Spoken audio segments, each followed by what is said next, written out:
Welcome to my channel Syed Sultan TV. Please subscribe my channel. எங்கே தோற்றீர்களோ அவர்கள் இன்னும் உங்களை அவமானப்படுத்துகின்ற அளவிற்கு தாழ்ந்து போய்விடாதீர்கள். பல நேரங்களில் அது நிகழ்ந்து விடுகிறது. நாம் தோற்றுவிட வேண்டும் என்பதற்காகத்தானே வரி தந்தார்கள். அவர்களுக்கு முன்னால் நாம் தோற்கலாமா? அவர்களுக்கு முன்னால் நாம் மயங்கி கிடக்கலாமா? கிடக்காமல் இருப்பதற்கான வழியை கண்டுபிடித்து மேலே ஏறுவதற்கான அந்த ஆற்றலை பெறுவது. நான் பல நேரங்களில் யோசித்து பார்த்திருக்கிறேன். பல பேருக்கு நான் சொல்லுவது புரிந்து போகும், சில பேருக்கு புரிவதே இல்லை. இந்த கூட்டத்தில், இந்த மூங்கில் காட்டில் எந்த மூங்கில் புல்லாங்குழல் என்று நான் மறுபடியும் கேட்க வேண்டும். ஒரு விஷயத்தை சொல்கிறேன். வாழ்க்கையின் ஆதாரம் நமக்கான விஷயமாக வருகின்ற பொழுது அதை எப்படி வடிவமைப்பது? இப்ப நாங்க எல்லாருக்கிட்டையும் எல்லாருக்கும் கனவு இருக்குல்லப்பா. குழந்தைகளுக்கெல்லாம் கனவு இருக்குல்ல? எல்லாருக்கும் இருக்கு கனவு. யாருக்கு இல்ல கனவு?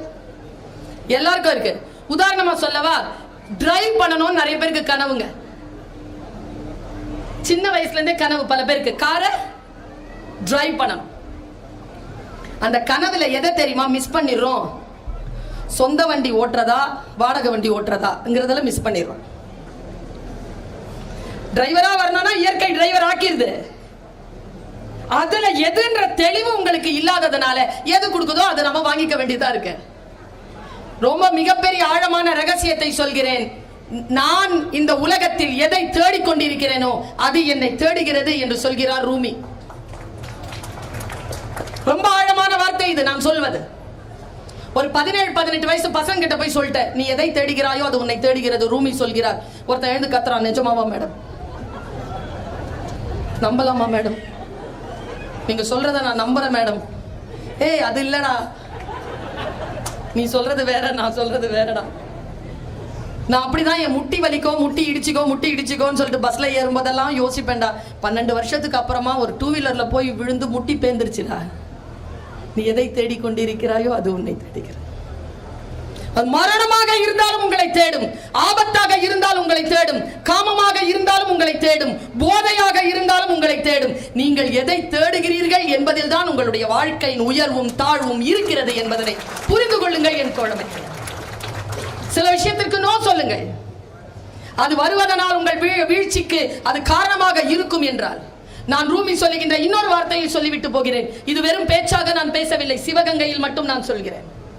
மற்ற இடங்களில் நான் பேசுவது வேறு. இங்கே மட்டும் நான் பேசுகின்ற ஒவ்வொரு வார்த்தையும் வித்தியாசமான வார்த்தைகளை போட்டுக் கொண்டு வருகிறேன். ரூமி சொல்லுகின்ற இன்னொரு வார்த்தையை சொல்லுகிறேன். முடிந்தால் உங்கள் வீடுகளில் சென்று இரவிலே உங்கள் டைரி குறிப்பில் இதை எழுதி வைத்துக் கொள்ளுங்கள். ஒவ்வொருவரும் எழுதி வைத்துக் கொள்ளுங்கள். உன் காரணமாக நீ தோற்கடிக்கப்படுகின்ற பொழுது, உன் காரணங்களால் நீ தோற்கடிக்கப்படுகின்ற பொழுது, அந்த காரணங்களின் மீது மட்டும் சந்தேகம் வராதது ஏன்? எல்லா தவறுகளும் நடக்கின்றன, ஆனால் காரணங்களை அடுத்தவர்கள் மீது சுமத்துகிறோம். இந்த பிழை நடப்பதற்கு, என் வாழ்க்கையில் இந்த தோல்வி நடப்பதற்கு ஏதோ ஒரு காரணமாக நான் இருக்கிறேன் என்று நான் அந்த காரணங்களின் மீது சந்தேகத்தை எழுப்புகிறேனோ அப்பொழுதுதான் என் வாழ்க்கையில் சில உயர்வுகளை நான் பெற முடியும். நான் இந்த வார்த்தையை உங்ககிட்ட சொல்றேங்க. நான் பல நேரங்களில் இதை பேசி இருக்கிறேன். மிக நுட்பமான விஷயம் நான் சொல்வது. இப்ப சமீபத்தில் மேட்ச் பாத்தீங்களா? பாய்ஸ் சொன்னீங்க, என்ன மேட்ச்னு கேட்கணுமா இல்லையா?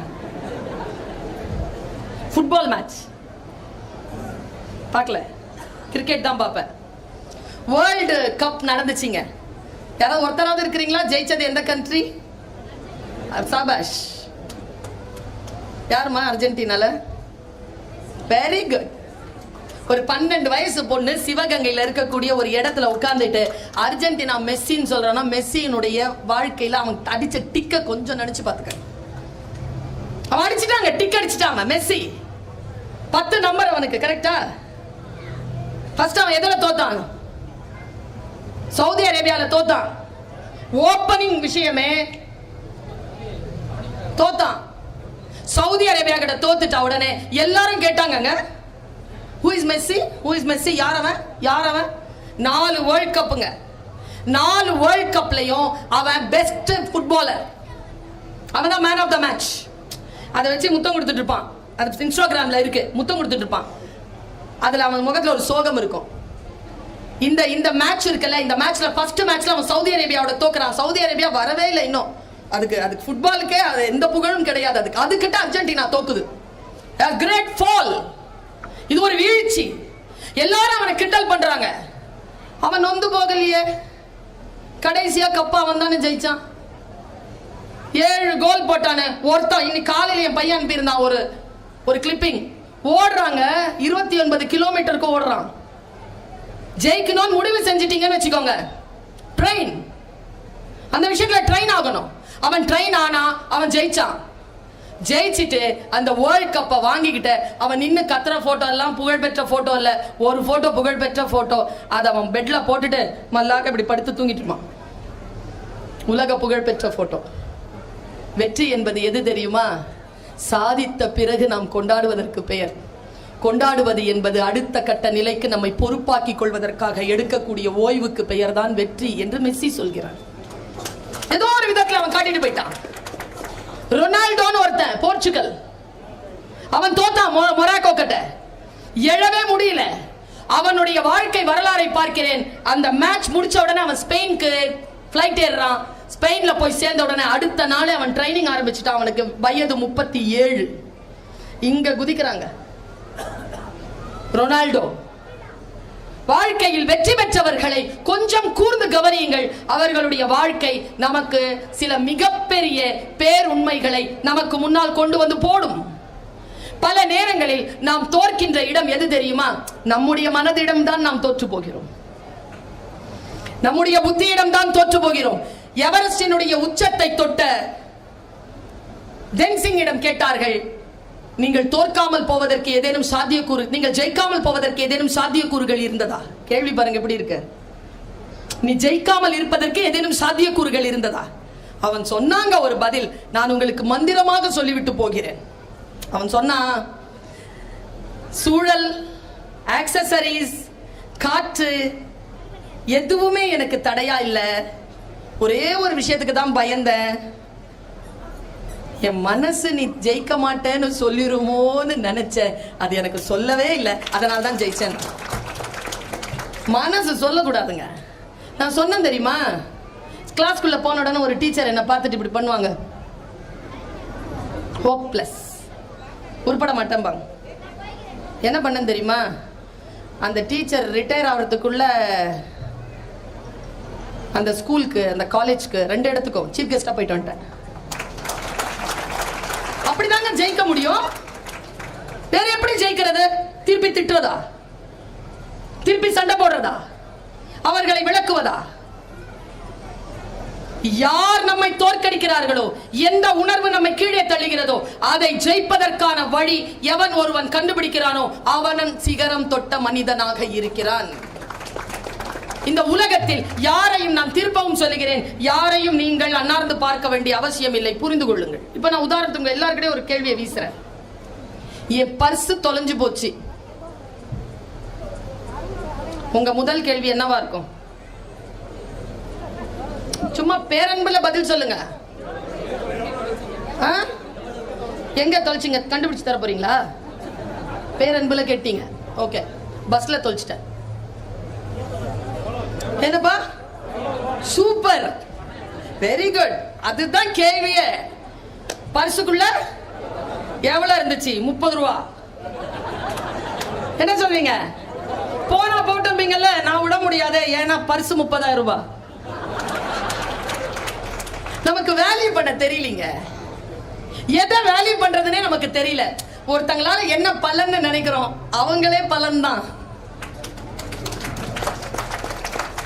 பல பேருக்கு தெரியறதே இல்ல. நான் சொல்றேன், லைஃப் இருக்குல்ல, வாழ்க்கை இருக்குல்ல, இதுவே மகிழ்ச்சியானதுங்க. ஒரு தீபாவளியோ ஒரு பொங்கலையோ தேட வேண்டிய அவசியம் கிடையாது. ஒரு ஞாயிற்றுக்கிழமையோ தேட வேண்டிய அவசியம் கிடையாது. Life itself is sufficient to celebrate. வாழ்க்கை வாழ்ந்து கொண்டிருக்கிறோம்ல, இதை விட அற்புதமான விஷயம் வேறு என்னவாக இருக்க முடியும்? இதோ நான் சொல்லுகிறேன். இதுல ரொம்ப அற்புதமான விஷயத்தை சொல்லட்டுமா? இன்றைக்கு தேதி 6 பிப்ரவரி மாதம் 2023. நீங்க எல்லாரும் வந்து இங்க உட்கார்ந்தீங்க. நானும் வேறு எங்கெல்லாம் பயணம் செய்து உங்களை வந்து நாடி நின்றேன். 2-3 மணி நேரமாக நீங்கள் இங்கே காத்திருக்கிறீர்கள். நானும் இங்கே உங்களோடு இருக்கிறேன். நான் சொல்லுகிறேன், இந்த நேரத்தை மறுபடியும் உங்கள் வாழ்நாள் திரும்பி பார்க்குமா? உங்களால் பெற முடியுமா? பெற முடியாதல்ல. நீங்கள் அறிவுக்காக, சிந்தனைக்காக அதை தந்து கொண்டிருக்கிறீர்கள். நான் என் சிந்தனையை பகிர்வதற்காக அதை தந்து கொண்டிருக்கிறேன். இந்த இரண்டும் சந்திக்கின்ற இந்த வினாடியில் கடவுள் நிகழ்ந்து கொண்டிருக்கிறது. இதுதான் நிகழ்ந்து கொண்டிருக்கிறது. கடவுள் என்பது ஏதோ ஒரு இடத்தில் இல்லை. அவர்கள் நாம் நினைக்கின்றபடி அது நிகழ்ந்து கொண்டிருக்கிறது. இதோ வேறு ஒரு அற்புதமான நிகழ்ச்சி இந்த மேடையில் நிகழ்ந்து கொண்டிருக்கிறது. நம்முடைய மாவட்ட ஆட்சியர் மதுசூதனன் ரெட்டி IAS அவர்கள் மேடைக்கு வருகிறார்கள். வாழ்க்கையில் இப்படித்தான் நிகழ்ச்சிகள் நிகழும். ஏதோ ஒன்று நமக்கானது நிகழ்கின்ற பொழுது நாம் அதை மிக முக்கியமானதாக பிடித்து வைத்துக் கொண்டிருக்க வேண்டும். நான் இப்படி சொல்கிறேன், நெவர் நெவர், முக்கியமா லேடிஸ்க்கு சொல்றேன், நெவர் கிவ் அப். எது வேணாலும் நடக்கும், நெவர் கிவ் அப். உங்களுக்கு உதாரணத்துக்கு சொல்லட்டுமா? கழுத்துல கத்தி வைக்கிற அளவுக்குங்க இஸ்மாயில் அவர்களுக்கு கத்தியில கழுத்துல கத்தி வச்சார் இப்ராஹிம் அலைஹிஸ்ஸலாம். அந்த வினாடி வரைக்கும் இறைவனிடம் இருந்து உதவி வரல.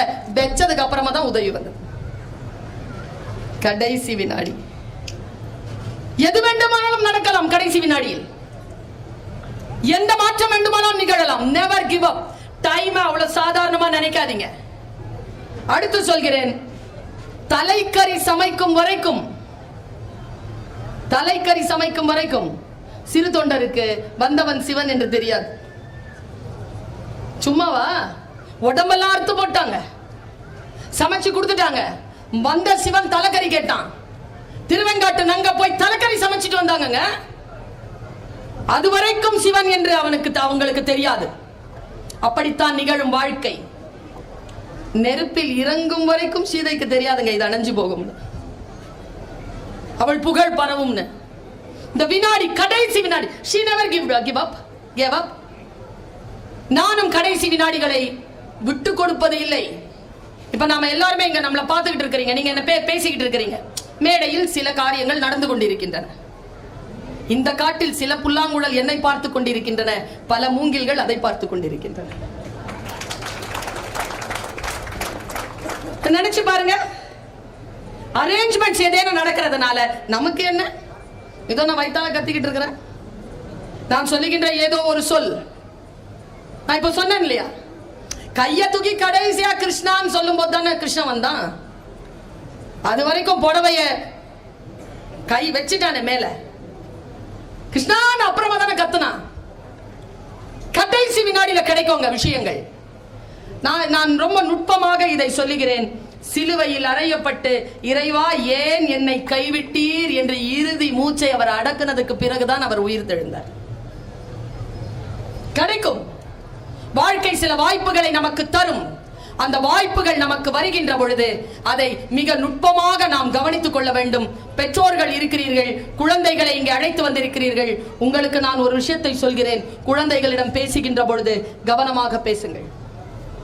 ஆண்கள் இருக்கிறீர்கள், ஆண்களுக்கு சொல்லுகிறேன், இறைவனிடத்தில் வேட்கை நடத்துகின்ற பொழுது கொஞ்சம் கவனமாக வேட்கை நடத்துங்கள். என்ன கேட்பீங்க சாமி கிட்ட? என் பொண்டாட்டி பிள்ளைங்க சந்தோஷமா இருக்கணும், மகிழ்ச்சியா இருக்கணும். கேட்காதீங்க இனிமேல் அப்படி. ஏன்னா நீங்க வெறுப்பாகிற அளவுக்கு அவங்க சந்தோஷமா இருக்கிறாங்க. கேட்கிற கேள்வி தெளிவா கேளுங்க. நான் ஆன்ம மகிழ்வு அடைகின்ற அளவிற்கு அறம் சார்ந்து என் மனைவியும் மக்களும் மகிழ்ச்சியோட இருக்க அருள் செய்வாய் இறைவான்னு டீடைல்டா கேளுங்க. பல நேரங்கள் நமக்கு டீடைலா கேட்கவே தெரியாது. எல்லாரும் சொல்றோங்கிறதுனால சொல்றோம். எங்க அண்ணன் என்கிட்ட சொன்னா, சலாம் சொல்றோம்ல இப்ப முஸ்லிம்கள், அஸ்ஸலாமு அலைக்கும்னு சொல்லுவோம். என்ன பார்த்தோம்? வல்ல இறைவனின் சாந்தியும் சமாதானமும் உண்டாவதாக. என் அண்ணன் கிட்ட இதே மாதிரி சொன்னேன்.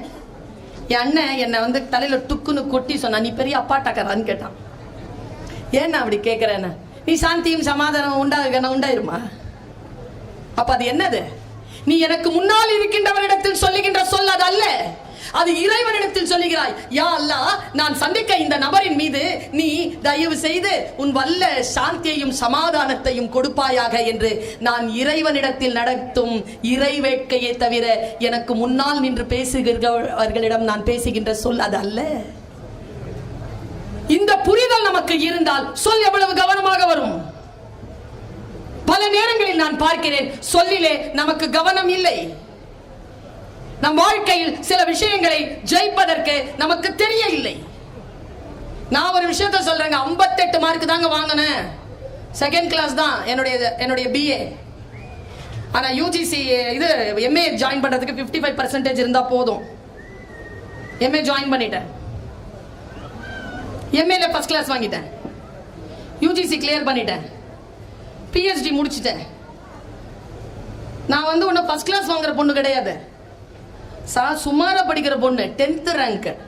பல நேரங்களில் 1, 2ல ஃபெயில் ஆயிருவேன் சார். மேத்ஸ்ல ஃபெயில் ஆயிருவேன், மறுபடியும் படிச்சு பாஸ் பண்ணிடும். ஆனா ஒரு விஷயம் தெரியும், ஒரு விஷயம் புத்தியில போயிடுச்சு. ஃபெயில் ஆனா நீ வாங்குற சர்டிபிகேட்டால நாக்க கூட வலிக்க முடியாது.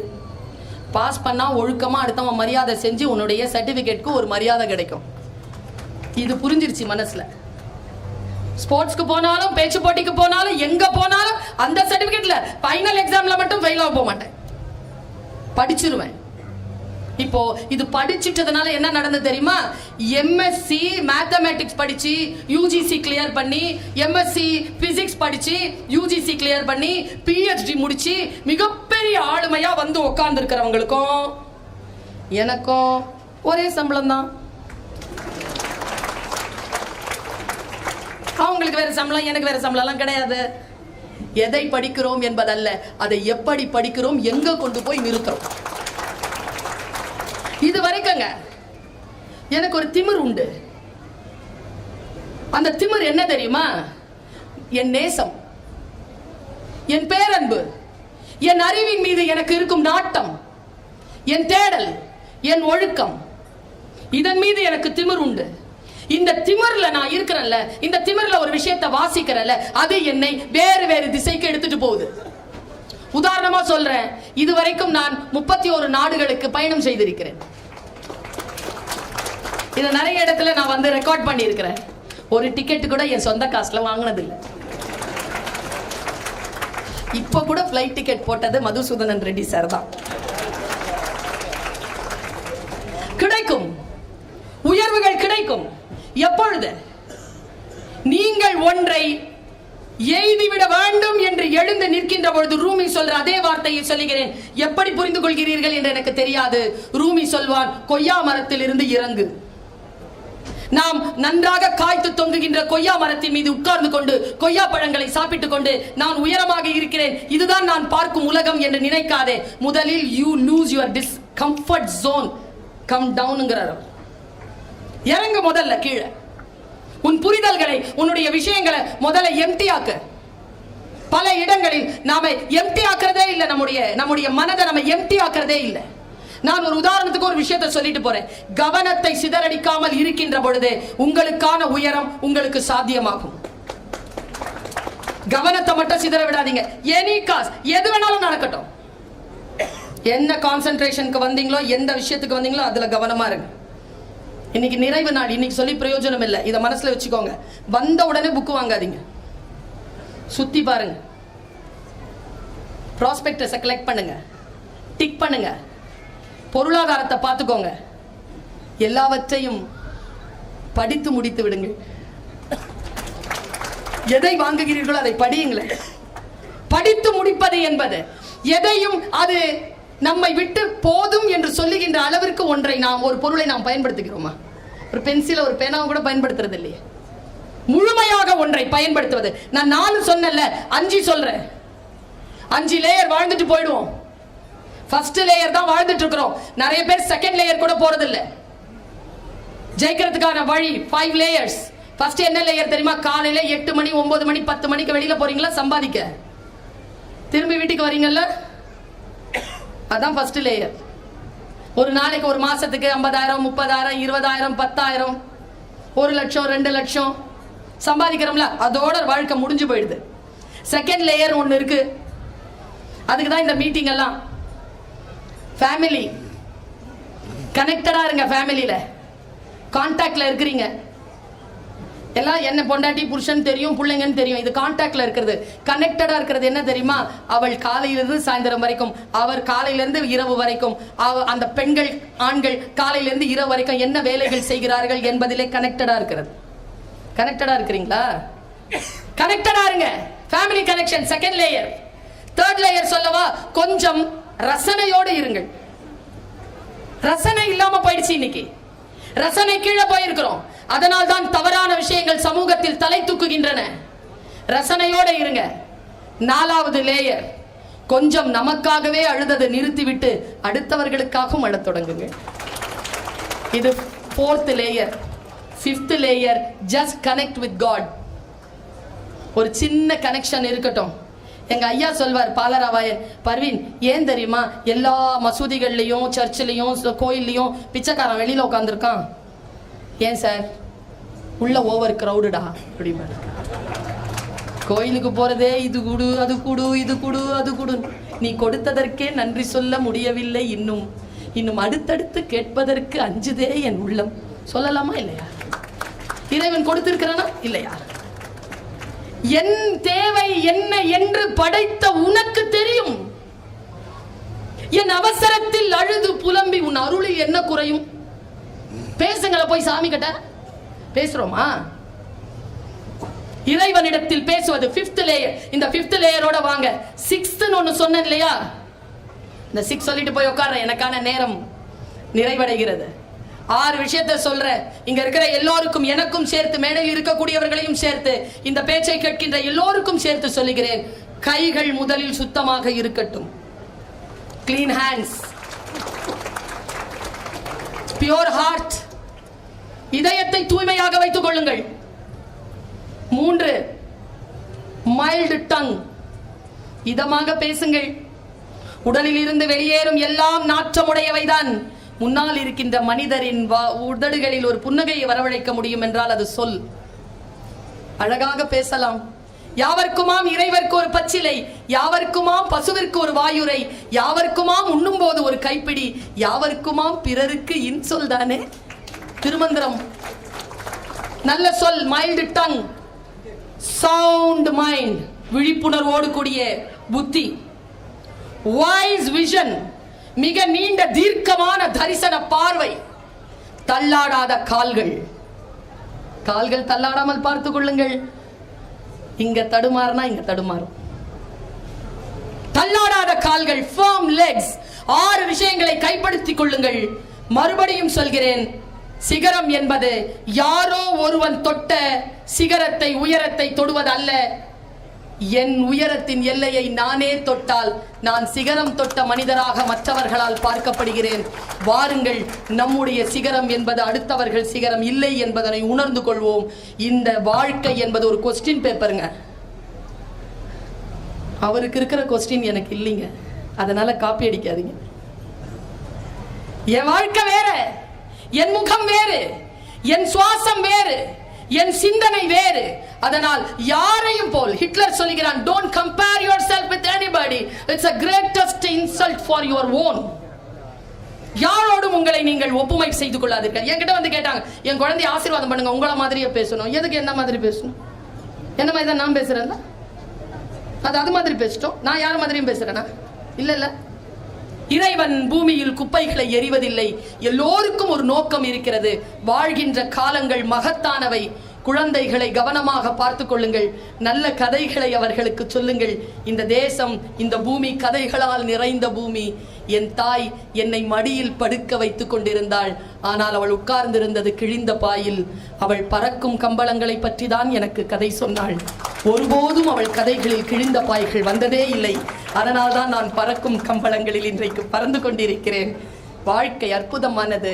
அதை அழகாக்கிக் கொள்வது நம் கையில் தான் இருக்கிறது என்று சொல்லி உங்கள் அத்துணை பேருக்கும் என்னுடைய வாழ்த்துக்களை சொல்லி நிறைவு செய்கிறேன். நன்றி.